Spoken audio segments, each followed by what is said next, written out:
পটিয়া শিল্পবাড়ি চারুকলা একাডেমি এর বার্ষিক চিত্র অঙ্কন প্রতিযোগিতা 2025 শুক্রবার ৩রা জানুয়ারি বিকেল ৩টায় পটিয়া শশাঙ্কমালা সরকারি প্রাথমিক বিদ্যালয়ে 100 শিক্ষার্থীর অংশগ্রহণে অনুষ্ঠিত হয়েছে।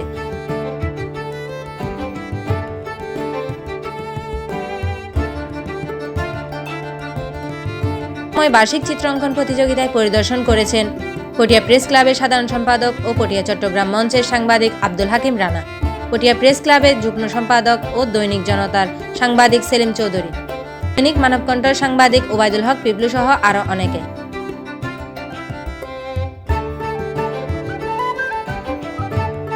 এই শিল্পবাড়ির স্থান হচ্ছে পটিয়া অঙ্কুর স্কুল অ্যান্ড কলেজ, যেখানে 130 জন মেধাবী তরুণরা এখানে ছবি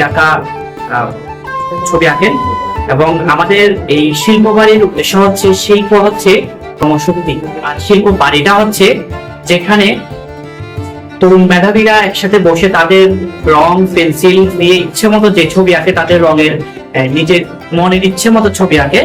এটাকে আমরা একটা শিল্প বাড়ি দিয়ে আমরা পরিচিত করেছি এবং এই শিশুদের যে ছবি আঁকাগুলো দিয়ে আমরা আগামী তাদের একটা প্রদর্শনীর আয়োজন করার একটা ব্যবস্থা রেখেছি। এর মধ্যে ইতিমধ্যে আমাদের বাইরে অনেক বড়রা স্টিল ছবি আঁকছে, তারা দেখে আসছে। এখানে হচ্ছে দুইটা বিষয়, একটা হচ্ছে বিজ্ঞানদের মধ্যে হচ্ছে যারা ছোটবেলা থেকে ছবি আঁকে তারা কিন্তু অসম্ভব মেধাবী এবং সৃজনশীলের মধ্যে বেড়ে ওঠে। তা আমরা চাই আমাদের এই দক্ষিণ চট্টগ্রামের মধ্যে আমাদের এই পটিয়া একটা অন্যতম স্থানের মধ্যে আমাদের এই শিল্পবাড়ি, আমি একজন পরিচালক হয়ে কাজ করছি এবং শিল্পচর্চা আর্ট স্কুলের পরিচালক হয়ে কাজ করছি। আমি চাই পটিয়ার সকল ছাত্রছাত্রীদেরকে নিয়ে তাদের একটা মেধা বিকাশের জন্য, তাদের সৃজনশীলতার জন্য তাদেরকে এগিয়ে নিয়ে যাওয়ার জন্য আমাদের এই উদ্দেশ্য। চারুকলা একাডেমির প্রধান পরিচালক শিল্পী নয়ন দে এর নেতৃত্বে বার্ষিক চিত্রাঙ্কন প্রতিযোগিতা অনুষ্ঠানে উপস্থিত ছিলেন অ্যাডভোকেট মইনুল ইসলাম সুমন, আবৃত্তি শিল্পী গৌতম চৌধুরী এবং সহকারী সিনিয়র শিক্ষক অনম দাস, পাপড়ি দে, বর্ষা বড়ুয়া, নীলা শর্মা দিয়া, তাসপিয়া, অনিক দাস, সুদীপ্ত সেন, পায়েল, সিদ্ধার্থ পালিত, শুভ চৌধুরী, পূজা দাস, অনিক দে, ফাহমিদা সুলতানা তাসপিয়া, জয়া চৌধুরী, আনন্দ আচার্য, প্রেমা দাস, পূর্ণিমা দস্তিদার সহ আরও সিনিয়র শিক্ষক মণ্ডলী।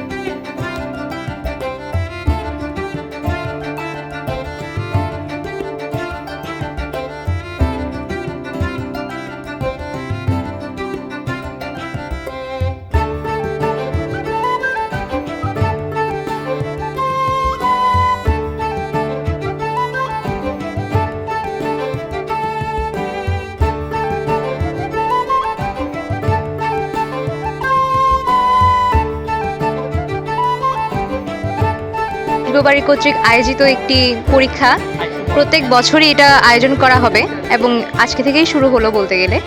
তো এই পরীক্ষার বিষয় হচ্ছে যে কি এখনকার ছেলেমেয়েরা মানে অনলাইন থেকে দেখে আঁকতে আঁকতে এমন অবস্থা হয়ে গেছে যে তারা আসল বিষয়টাই ভুলে গেছে, মানে কীভাবে আঁকতে হবে, কোনো সত্যিকার অর্থে যেসব জিনিস দেখে আঁকা উচিত ওসব জিনিস দেখে কীভাবে আঁকতে হয় সেটা এখন তারা ভুলে গেছে, মানে কপি করাটা তারা এখন বেশিই দেখতে পায়। তো সেই ক্ষেত্রে আমাদের এরকম একটা আয়োজন যে সরাসরি কোনো একটা ছবি দেখবে, সরাসরি তারা আঁকার চেষ্টা করবে, তারা যতটুকু দেখতে পাচ্ছে ততটুকুই আঁকবে এবং যেভাবে দেখতে পাচ্ছে সেভাবে আঁকবে। আঁকতে আঁকতে একটা নতুনভাবে একটা কিছু ধারণা লাভ করতেছে, যার মাধ্যমে ওরা অনেক কিছু বোঝার চেষ্টা করতেছে।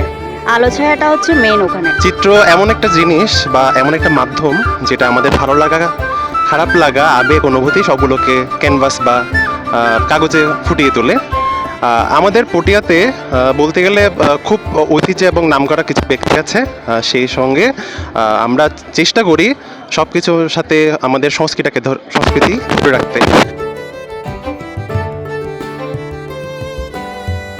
শিক্ষা, সাহিত্য, সংস্কৃতিতে এগিয়ে যাবে আমাদের এই পটিয়া, ঠিক লক্ষ্যকে নিয়ে কাজ করে যাচ্ছে পটিয়া শিল্পচর্চা আর্ট স্কুল।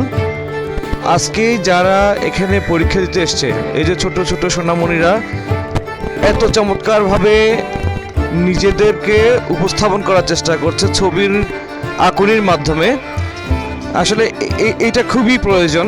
এতে করে তাদের নিজেদের মেধাটা খুব বিকাশ হয়।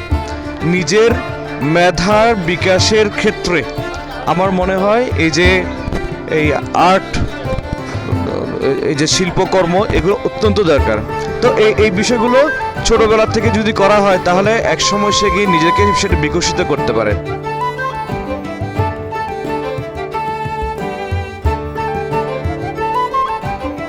শ্রেণীতে পড়ি।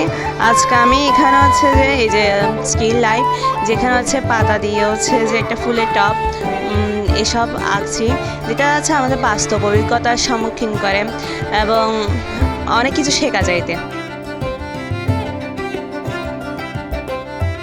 মনিকা চৌধুরী, এসএলএম কলেজের স্কুল কলেজের একজন ছাত্রী। আজকে আমরা সবাই আসছি শিল্পকলা একাডেমি থেকে আমরা প্রতিযোগিতায় অংশগ্রহণ করতে।